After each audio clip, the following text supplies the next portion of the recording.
Justice ജെ.ബി. Koshy commission റിപ്പോർട്ടിൽ സർക്കാരിനെതിരെ ലത്തീൻ സഭ. സർക്കാരിന്റെ പരിപാടികളിൽ വ്യക്തതയില്ലെന്നാണ് വിമർശനം. റിപ്പോർട്ടിലെ പല നിർദ്ദേശങ്ങളും നടപ്പാക്കിയെന്ന് പറയുമ്പോഴും അതെന്തെന്ന് സമുദായത്തിന് പോലും അറിയില്ല. നടപ്പാക്കിയ കാര്യങ്ങൾ എന്തൊക്കെയെന്ന് വ്യക്തമാക്കാൻ സർക്കാർ തയ്യാറാകണം.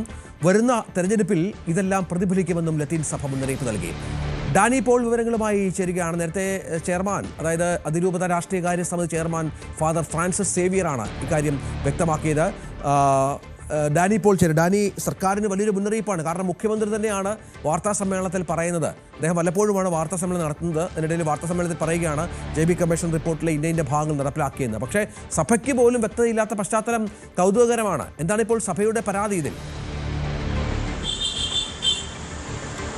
രഞ്ജിത്ത്, ജസ്റ്റിസ് ജെ.ബി. കോശി കമ്മീഷൻ്റെ ശുപാർശകൾ നടപ്പാക്കുക എന്നൊരു ആവശ്യവുമായിട്ട് കഴിഞ്ഞ കുറേ നാളുകളായി ലത്തീൻ സഭ നിരന്തരമായിട്ട് ഇതുമായി ബന്ധപ്പെട്ടുകൊണ്ട് സർക്കാരുമായി ബന്ധപ്പെടുന്നു. അത് ശ്രദ്ധ ക്ഷണിക്കലായിട്ട് പലയിടത്തും തന്നെ അവർ പ്രതിഷേധവുമായിട്ട് ധർണ നടത്തുന്നു. അങ്ങനെ പല കാര്യങ്ങളുമായിട്ട് മുന്നോട്ട് പോകുന്നതിനിടയിലായിരുന്നു മുഖ്യമന്ത്രിയുടെ അടക്കമുള്ള പ്രഖ്യാപനങ്ങൾ വന്നത്. ജസ്റ്റിസ് ജെ.ബി. കോശി കമ്മീഷൻ്റെ ഏതാണ്ട് പകുതിയിലധികം ശുപാർശകൾ തന്നെ നടപ്പാക്കിയെന്നായിരുന്നു പറയുന്നത്. പക്ഷേ ഇപ്പോൾ സഭ വളരെ കൃത്യമായി പറയുന്നു, ഇത് തങ്ങൾക്കറിയില്ല എന്താണ് നടപ്പാക്കിയതെന്ന്. സഭയ്ക്ക് വ്യക്തമായ ഒരു അറിവ് പോലും. തങ്ങളാണ് ഇതിൻ്റെ ഒരു ഗുണഭോക്താക്കൾ, അല്ലെങ്കിൽ അത് നടപ്പിൽ വരുത്തുമ്പോൾ അത് അനുഭവിക്കേണ്ടി വരുന്ന പ്രാതിനിധ്യ സ്വഭാവമുള്ളൊരു വിഭാഗമാണ് ലത്തീൻ സഭ. പക്ഷേ സഭയോ സമുദായമോ ഇതറിയുന്നില്ല. സമുദായ അംഗങ്ങൾക്ക് ഇത് എങ്ങനെയാണ് പ്രയോജനപ്പെടുന്നത്, ഏതെല്ലാം കാര്യങ്ങൾ നടപ്പാക്കിയെന്നെങ്കിലും വ്യക്തമാക്കണമെന്ന് പറയുന്നു. പക്ഷേ ഇതൊന്നുപോലും അറിയില്ല.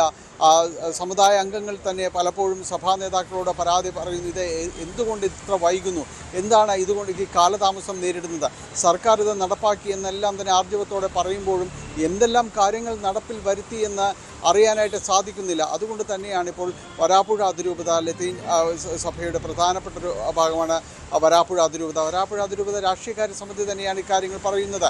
എന്താണ് നടപ്പിൽ വരുത്തിയതെന്നെങ്കിലും പറയാനായിട്ട് സർക്കാർ തയ്യാറാകണം. തങ്ങൾക്ക് ഇതുമായി ബന്ധപ്പെട്ടുകൊണ്ട് ഒരു അറിയിപ്പും വന്നിട്ടില്ല. പലതും നടപ്പാക്കിയെന്ന് പറയുമ്പോൾ ഏത് രീതിയിൽ അത് സമുദായത്തിന് പ്രയോജനം ചെയ്യുന്നു, സമുദായ അംഗങ്ങൾക്ക് പ്രയോജനം ചെയ്യുന്നു എന്നതെല്ലാം തന്നെ തിരിച്ചറിവോടുകൂടി മുന്നോട്ട് പോകാനായിട്ട് കഴിയണം. പക്ഷെ അതൊന്നും ഉണ്ടാകുന്നില്ല എന്ന് തന്നെയാണ് പറയുന്നത്. ഇത് ഒരു മുന്നറിയിപ്പ് പോലെ തന്നെ അവർ സൂചിപ്പിക്കുകയും ചെയ്തു. തീർച്ചയായും അതാണ് ഒരു മുന്നറിയിപ്പായി സർക്കാർ നൽകുകയാണ്. തെരഞ്ഞെടുപ്പിൽ പ്രതിഫലിക്കുമെന്നും പറയുന്ന പശ്ചാത്തലമുണ്ട്. കൂടുതൽ വാർത്തകൾക്ക് news 18 Keralam YouTube channel subscribe ചെയ്യുക.